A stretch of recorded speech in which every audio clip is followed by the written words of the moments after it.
प्रथम से लेकर के नवम स्कंद तक जितनी भी कथाएं हैं सब कृष्ण कथा की भूमिका है। बहुत ध्यान से सुनिएगा। ये भगवान के जितने भी अवतार हुए वो प्रत्येक अवतार कृष्ण अवतार की व्यवस्था के लिए हुआ। जैसे कि मुझे कथा करने के लिए बंबई जाना है, तो बंबई कथा करने से पहले मैं 3 आदमी भेजूंगा, व्यवस्था देख करके आओ, फिर 2 बार आदमी फिर भेजूंगा, व्यवस्था देख के आओ। जिस दिन मैं पहुंचूंगा उस दिन मुझसे पहले भी कोई एक पहुंचेगा, व्यवस्था देखेगा, सब ठीक है, उचित है, तब कथा प्रारंभ होती है। ठीक उसी प्रकार कृष्ण अवतार होने वाला है, उससे पहले भगवान को बड़ी चिंता है। इसलिए भगवान ने बराह, कुर्म, नृसिंह ये सारे अवतार धारण किए ताकि कृष्ण लीला की व्यवस्था अच्छी से अच्छी बन जाए। आप कहोगे ये कैसे संभव हो सकता है, तो सुनिए, हम सुनाते हैं आपको। प्रत्येक लीला, प्रत्येक अवतार कृष्ण कथा के लिए। कैसे? पहले लेते हैं वामन अवतार। भगवान ने वामन अवतार धारण किया,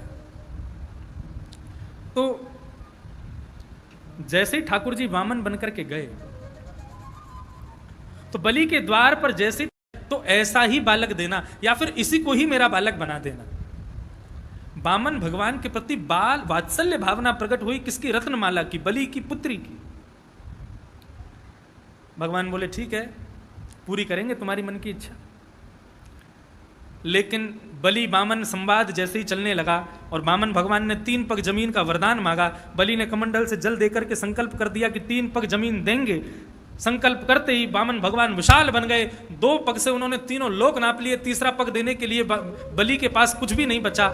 तब बलि को नाग ने आकर के अपने पास में बांध लिया। शेष नाग ने पास में आकर के बांध लिया।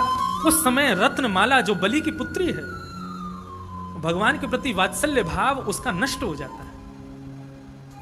हे विधाता, मैंने आपसे प्रार्थना की थी कि यह बालक मुझको पुत्र रूप में मिले, लेकिन यदि आप मेरी इस इच्छा से प्रसन्न हो गए हो और इसको मेरे बालक के रूप में भेज रहे हैं, तो ऐसे बालक को तो विष देकर के मार देना चाहिए। ऐसा बालक। भगवान ऊपर से देखने लगे, वाह रत्नमाला, तुमने हमको बालक भी मांगा और विष देकर के मारना भी चाहा, तुम ही पूतना बन के आओगे। पूतना मिल गई भगवान। तो वामन अवतार किसकी भूमिका बना रही थी? कृष्ण लीला की भूमिका। भगवान पूतना को खोजने गए थे वामन बन के, ताकि कंबा दयालुम शरणम ब्रजेम, कृष्ण कितने दयालु हैं ये संसार को बता सकें, उसके लिए पूतना चाहिए। वही रत्नमाला बलि की पुत्री पूतना बनकर के आई। उसकी पहली इच्छा थी कि ऐसे बालक को अंक में भर के अपने पयोधर का पान कराऊं, भगवान ने वो पूरी कर दी।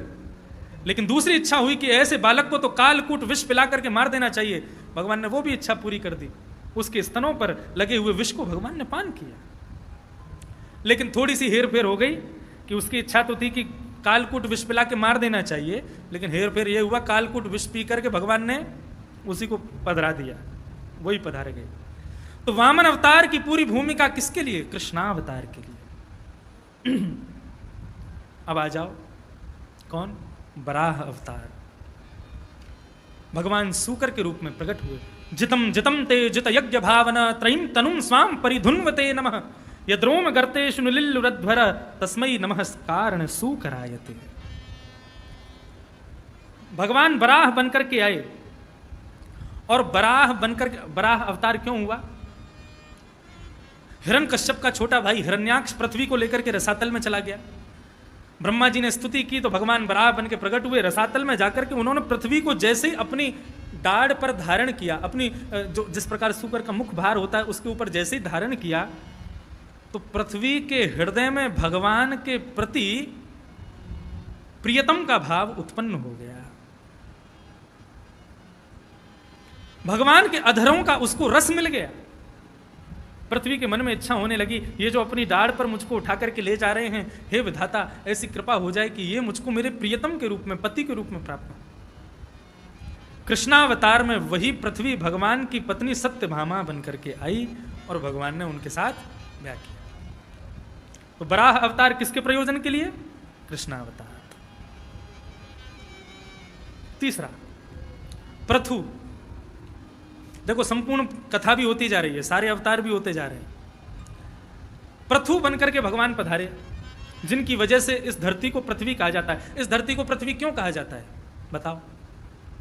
क्योंकि पहले धरती पर केवल 2 ही वस्तु थी, समुद्र और पहाड़। समतल जमीन नहीं हुआ करती थी, और आज भी समतल नहीं है पृथ्वी, कहीं ना कहीं ऊंचे नीचे आज भी बनी हुई है। तो जब पृथु महाराज का प्रादुर्भाव हुआ तब सबने आकर के पृथु महाराज से प्रार्थना की, तब पृथु महाराज ने आधी से ज्यादा पृथ्वी को समतल बना दिया, पहाड़ों को काट दिया। किसी ने पूछा पृथु महाराज ने पहाड़ क्यों काट दिए? बोले पहाड़ इसलिए काट दिए क्योंकि भैया माखन चोरी लीला करेंगे, लीला करके गोपियों के घर से भागेंगे, और घर से भाग के पहाड़ों पर चढ़ेंगे तो खुद भी थकेंगे, गोपियां भी थक जाएंगी, और पहाड़ इतने बड़े बड़े होंगे, कहाँ जाएंगे, सुबह के जाएंगे, रात को उतर के आया करेंगे। भगवान बोले माखन चोरी लीला के बाद में इतना श्रम हो जाएगा, इन पहाड़ों पर घूमने में बहुत श्रम होगा, इसलिए भगवान ने आधी से ज्यादा पृथ्वी को समतल बना दिया। ब्रजमंडल में केवल एक ही पर्वत को रहने दिया, गिरिराज महाराज विराजे रहो, फिर भी पूरे दिन ठाकुर जी उसी पे ही चढ़े रहते थे। अभी वेणु गीत आप लोग सुन रहे हैं सुबह, उसमें वर्णन आएगा, ठाकुर जी नित्य जाते हैं गिरिराज जी, रोज गिरिराज पर्वत पर ही भ्रमण करते हैं। तो पृथु महाराज का रूप धारण करके ठाकुर जी ने पृथ्वी को समतल किया, ताकि बाल लीला की जो चंचल लीलाएं हैं उनको करने में श्रम ना हो, उनको करने में अति मेहनत का काम ना हो, इसलिए समतल बना दिया। बोलो जो अवतार कहोगे उस अवतार का प्रयोजन कृष्ण लीला ही है। कोई अवतार उठा लो, मोहिनी, ओहो ये तो अतिशय जरूरी जानने योग्य अवतार भगवान का। भगवान मोहिनी बनकर के आए, भैरवी भगवान मोहिनी बनकर के आए। बहुत ध्यान से सुनिएगा, ठाकुर जी ने जैसे ही मोहिनी रूप धारण किया तो मोहिनी रूप इतना सुंदर था, इतना सुंदर था कि काम पर विजय प्राप्त कर चुके भगवान शिव भी काम आतुर होकर के मोहिनी के पीछे पीछे घूमने लगे। इतने सुंदर बनकर के भगवान आए। कहने का अभिप्राय यह है कि काम पर विजय, जिन्होंने अपने काम को जलाकर के भस्म कर दिया, ऐसे भगवान शिव भी मोहिनी पर इतने मोहित हो गए। तो सोचो सामान्य देवताओं की हालत क्या हुई होगी मोहिनी को देखकर। सब देवताओं की बात तो अलग है, लेकिन 33 करोड़ देवताओं में एक देवता ऐसा है जो मोहिनी रूप पर मोहित नहीं हुआ। कौन? सूर्य, सूर्य नारायण। ये मोहिनी रूप पर मोहित नहीं हुए। मोहिनी रूप पर मोहित नहीं हुए, मोहिनी रूप पर इनका ममत्व जग गया। मोहित होना और ममता का होना दोनों में भेद होता है। पति पत्नी एक दूसरे के प्रति मोहित हो सकते हैं, एक दूसरे के प्रति ममता नहीं हो सकती। ममता सदैव पुत्र में होती है, ममता सदैव पुत्री में होती है। समझ रहे हैं बात को? सूर्य का मोहिनी के प्रति ममत्व जगा, इसका मतलब वो मोहिनी को अपनी पुत्री मानने लगे। बाकी सब देवता तो सोच रहे हैं कि हमारी पत्नी होती, लेकिन सूर्य सोच रहे हैं ये मेरी बेटी होती। इसलिए सूर्य अत्यंत पवित्र है, उनके हृदय में किंचित मात्र भी दूषित भाव नहीं आया। मोहिनी के रूप को देख करके, सुंदर नयनों को देख करके, सुंदर कटाक्ष देख करके सूर्य अपने स्थान पर खड़े होकर के रुदन करने लगे। भगवान ने किसी की इच्छा को पूरी नहीं किया, लेकिन मोहिनी भगवान ने जब सूर्य को देखा तो सूर्य को देख करके कहते हैं तुम्हारी क्या इच्छा है, तुम रुदन क्यों करते हो? बोले प्रभु शंख चक्र गदा पद्मों में आपको देखा, शेष शैया पर पौड़े हुए आपको देखा, बराह रूप में देखा, नृसिंह रूप में देखा, कुर्म रूप में देखा, लेकिन जो अनुभव आपको मोहिनी रूप में देख करके हुआ वैसा अनुभव पहले कभी नहीं। हे प्रभु कृपा करके मेरी पुत्री का रूप धारण कर लीजिए, मेरी पुत्री बनकर के प्रकट हो जाएगी। ये सब देवता आपको पत्नी बनाना चाहते हैं ताकि नित्य आपका दर्शन कर सकें, लेकिन नित्य दर्शन पुत्री का भी तो होता है ना। मैं चाहता हूं कि आप मेरी पुत्री बन जाओ। भगवान भी आनंदित हो गए सूर्य के इस भाव से, और सूर्य को हृदय से लगा करके भगवान ने वचन दिया, सावधान हो जाइए सूर्य, द्वापर युग में आप ब्रजमंडल में वृषभानु के रूप में आएंगे और यही मोहिनी आपके यहां किशोरी राधा रानी बनकर के। सूर्य को ही तो भानु कहा जाता है। वृषभानु ये सूर्य के अवतार हैं, और उन सूर्य अवतार वृषभानु के यहां मोहिनी रूप वाले ठाकुर जी ही श्री राधा रानी बनकर के पधारे। श्री राधे मेरी स्वामिनी, मैं राधे दास, जन्म जन्म मोहि दीजियो श्री वृंदावन को। वृंदावन के राजा दो, वृंदावन के राजा दो, श्याम राधिका रानी, चार पदार्थ करत मजूरी, भुक्ति मुक्ति भरे तानी। तो मोहिनी जो हैं वही मोहिनी श्री राधा रानी के रूप में प्रकट हुई हैं इसी धराधाम पर, इसी पृथ्वी पर। तो देखो भगवान मोहिनी बनकर के आए, तो मोहिनी बनकर के भी कृष्ण लीलामृत के सर्वश्रेष्ठ रस बिंदु यानी श्री किशोरी जी की पूरी भूमिका को बनाने के लिए भगवान मोहिनी बनकर के आए। भगवान मोहिनी बने ही इसलिए कहीं किसी के हृदय में तो प्रकट हो ये इच्छा कि मैं इस रूप में आऊं, और वो हुई है सूर्य के हृदय में, और भगवान मोहिनी ही राधा रानी के रूप में पधारे।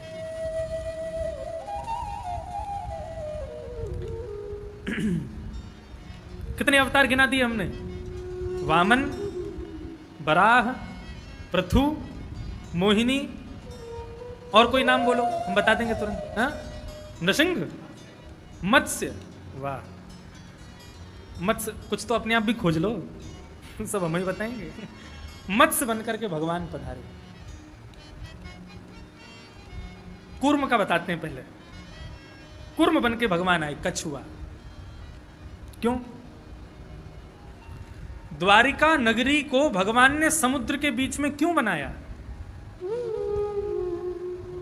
समुद्र के बीच में द्वारिका नगरी का स्थापन भगवान ने इसलिए किया ताकि बड़े बड़े राक्षसों से समुद्र की लहरें द्वारिका की रक्षा करती हैं।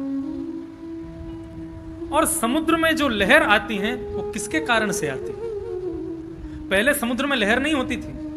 रामेश्वरम में आज भी लहर नहीं आती।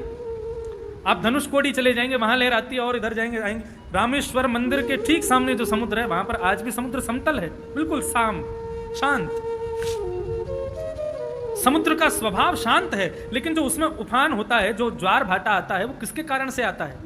बोले भगवान कूर्म बनकर के जब कछुआ बनकर के भीतर प्रवेश करे हैं और भीतर समुद्र के भीतर जाकर के रहते हैं, तो भगवान कूर्म जब श्वास लेते हैं, श्वास छोड़ते हैं, तो उसी का प्रभाव होता है कि समुद्र में लहर प्रकट हो जाती है। ये लहर प्रकट क्यों कर रहे हैं भगवान? ताकि द्वारिका नगरी की रक्षा कर सके, द्वारिका नगरी की रक्षा हो सके, उसी के लिए लहरों को प्रकट कर रहे हैं। तो कूर्म अवतार भी कृष्ण लीला की भूमिका है। कपिल अवतार, भगवान ने कपिल भगवान का रूप धारण किया, और कपिल बनकर के भगवान ने सबको बता दिया कि भाई हम ज्ञान स्वरूप भी हैं। सिद्धानाम कपिलो मुनि, भगवान गीता में कहते हैं अर्जुन सिद्धों में कपिल मुनि मैं हूं। भगवान वहां ज्ञान प्रदान करके मानो अर्जुन को यह विश्वास दिला रहे हैं कि ये पहले भी कपिल बनकर के ज्ञान प्रदान कर चुके हैं। इसका मतलब इनके सानिध्य में जाकर के मेरे मन की जिज्ञासा, मेरे मन के सारे भ्रम टूट जाएंगे। इसलिए भगवान कपिल बनकर के पधारे। रामावतार क्यों धारण किया? भगवान राम बन के क्यों पधारे? दंड कारण वन के जितने भी संत हैं, अच्छा देखो रास पंचाध्यायी के प्रसंग में आता है भगवान समस्त गोपांगनाओं के गले में गलवैयां डाल करके रास कर रहे हैं, किसी के चरण दबा रहे हैं, किसी के मुख के प्रश्वेत के बिंदुओं को पहुंच रहे हैं, किसी को गोद में उठा रहे हैं, किसी को कंधे पर बिठा रहे हैं। इस प्रकार की पूरी लीला रास पंचाध्यायी में बताई गई है। लेकिन ये सारी लीलाएं जो भगवान गोपियों के साथ कर रहे हैं, ये तभी संभव है जब बहुत घनिष्ठतम प्रेम हो, बहुत घनिष्ठता हो। उसके बिना ये संभव नहीं है। पति पत्नी ब्याह करने के बाद भी एक दूसरे से थोड़े बहुत तो कतराते हैं, एक दूसरे के सामने थोड़ा बहुत तो मर्यादा रखते हैं। क्यों? क्योंकि इतनी घनिष्ठता नहीं होती। लेकिन भगवान तो यहां पर गोपियों के साथ ऐसे रास विहार कर रहे हैं, ना जाने कितने जन्मों का संबंध है। भगवान श्री राम अवतार धारण करके जब रावण को मारने के लिए जा रहे हैं, तो दंड कारण वन के संत सब प्रतीक्षा कर रहे हैं उनकी। कोई हजारों वर्षों से बैठा है, कोई किसी प्रतिज्ञा में बैठा है, कोई किसी प्रतिज्ञा में बैठा है, मैं ऐसा करूंगा ताकि राम जी के दर्शन हो जाए, मैं ऐसा करूंगा ताकि रघुनाथ के दर्शन हो जाए। सब लोग अपनी अपनी प्रतिज्ञाओं को पूरी कर रहे हैं, लेकिन जब रावण को मार करके भगवान श्री राम पुष्पक विमान में बैठ करके वापस अयोध्या को जाने लगे, तब हनुमान जी रघुनाथ जी से जाके प्रार्थना करते हैं, प्रभु दंड कारण वन के समस्त संत वृंद आपकी प्रतीक्षा में बैठे हैं, आप चल करके उनको दर्शन दीजिए।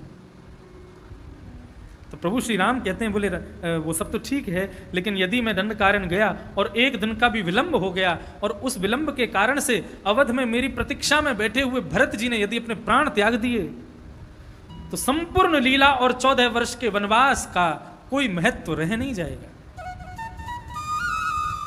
ये हजारों लाखों संत हैं, ये तो अपने तप के बल पर इस जन्म में केवल तपस्या कर लें, अगले जन्म में पुनः जन्म लेकर के मेरी प्राप्ति कर सकते हैं, लेकिन भरत मेरा अंश है, उनके साथ में कई लीला मेरी होनी, सुव्यवस्थित होनी बहुत जरूरी है। और यदि दंड कारण की वजह से जरा भी विलंब हो गया और भरत चले गए, तो फिर लीला कैसे होगी? इस वक्त भरत का जीवित रहना बहुत जरूरी है और उसके लिए मेरा अवध पहुंचना बहुत जरूरी है। हनुमान जी बोले, दंड कारण वन के संतों को क्या कहें, जिनको मैं वचन देके आया हूं कि राम जी आएंगे। रघुनाथ जी बोले, देखो यदि मैं अभी दंड कारण वन चला भी गया तो क्षण भर का दर्शन देकर के मुझको तुरंत जाना पड़ेगा, लेकिन दंड कारण वन के संतों की तपस्या इतनी हल्की नहीं है कि उनको केवल मेरा क्षण भर का दर्शन हो, उनकी तपस्या इतनी श्रेष्ठ है, उनको मेरा आलिंगन मिलना चाहिए, उनको मेरा स्पर्श मिलना चाहिए, उनको मेरा अति सामीप्य मिलना चाहिए, और उसके लिए उनको प्रतीक्षा करनी पड़ेगी। कब तक? बोले, द्वापर में हम कृष्ण बन के आएंगे और हम वचन देते हैं हनुमान, ये समस्त दंडकारन वन के संत सब गोपी बन करके पधारेंगे और फिर इनके साथ रासव विहार करके इनको वो सुख हम प्रदान करना चाहते हैं, जो सुख एक प्रियतम अपनी प्रियतमा को प्रदान करता है, वो सुख इनको मिलेगा, जो सुख इन्होंने कभी विचार भी नहीं किया होगा, जो सुख परमात्मा जीवात्मा को कभी दे भी नहीं सकता, किसी ने वर्णन भी नहीं किया, वो सुख मैं इन दंडकारन वन के संतों को दूंगा, लेकिन द्वापर युग। हनुमान जी बोले, हमने वचन दिया, हम क्या करें? तो कल्याण टीका आती है गीता प्रेस गोरखपुर की, उसकी एक कथा हमने सुनी थी, पढ़ी थी। उसमें कथा आती है कि राम जी भरत जी से पूछते हैं कि हनुमान के ऋण से कैसे उऋण हुआ जाए, इसने इतनी सेवा की, हम क्या करें कि हनुमान के ऋण से हम उऋण हो जाए। तब भरत जी कहते हैं, बोले प्रभु मैं तो नहीं बता सकता, क्योंकि उनके ऋण से तो मैं भी ऋणी हूं, उनका तो मैं भी ऋणी हूं। आपके इस प्रश्न का उत्तर एक ही व्यक्ति दे सकता है। कौन? बोले आपकी चरण पादुका, 14 वर्षों तक जिनके आश्रय में मैं रहा, उन पादुकाओं से पूछिए। रघुनाथ जी अपनी पादुकाओं से पूछते हैं कि हनुमान के ऋण से कैसे उऋण हुआ जाए। तब भगवान की पादुका उत्तर देती हैं, बोले राम जी, रघुनाथ जी, आपने हनुमान जी को वचन दिया था कि आप द्वापर युग में कृष्ण बन के आएंगे और दंडकारन वन के समस्त संत गोपी बन करके आएंगे। बोले हाँ, दिया तो था। बोले लेकिन उन संतों को आपसे मिलाने का दायित्व हनुमान ने अपने हाथ में लिया है, अब द्वापर में हनुमान कैसे आएगा? राम जी बोले, ये तो हमने सोचा ही नहीं। तब पादुका उत्तर देती हैं, बोले कि महाराज आप चिंता मत कीजिए, यही हनुमान जी आपकी वंशी के रूप में पधारेंगे और आप उनको अधरों पर धारण करके जब वेणुनाद करेंगे, वेणु रव का जब वादन करेंगे, उस वेणु रव को सुन करके ब्रजमंडल की समस्त दंडकारन वन के संत जो गोपियां बन करके आई हैं, केवल वही गोपियां आपकी रास में आएंगी, प्रवेश करेंगी और हनुमान जी के ऋण से आप उऋण हो जाओगे। तो रामावतार भी कृष्ण जन्म की भूमिका है, ये सब कृष्ण लीला की भूमिकाएं हैं।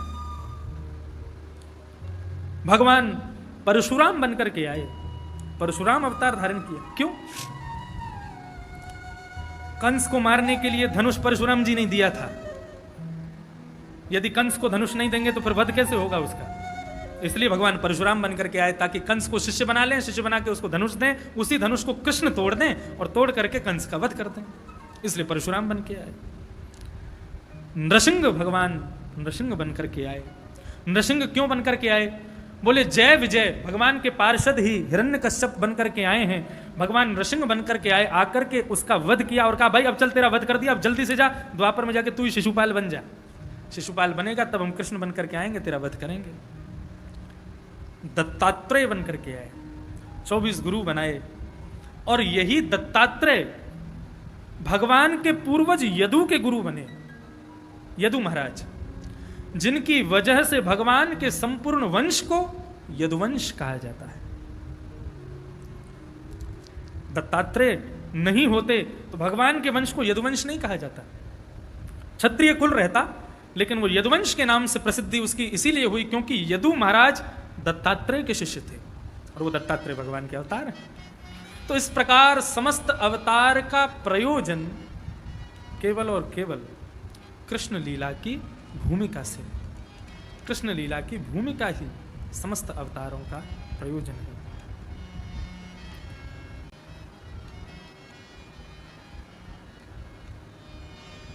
ऋषभ अवतार क्यों धारण किया भगवान ने? ऋषभ भगवान का ब्याह हुआ इंद्र की बेटी जयंती के साथ, और इन्हीं जयंती के 100 पुत्र हुए, जिनमें से 9 योगेश्वर हुए। जिन 9 योगेश्वरों के ज्ञान को भगवान के पिता वसुदेव जी ने नारद जी से सुना, वो ज्ञान अपने पिता को देने के लिए भगवान ऋषभ बन करके पधारे, वसुदेव जी को ज्ञान देने के लिए। तो इस प्रकार आप किसी भी अवतार को उठा के बैठेंगे, मैंने मत्स्य अवतार पर अभी विवेचन नहीं किया, लेकिन आपने बताया, अब कल मत्स्य अवतार भी बताएंगे कि मत्स्य अवतार का प्रयोजन क्या है कृष्ण लीला से।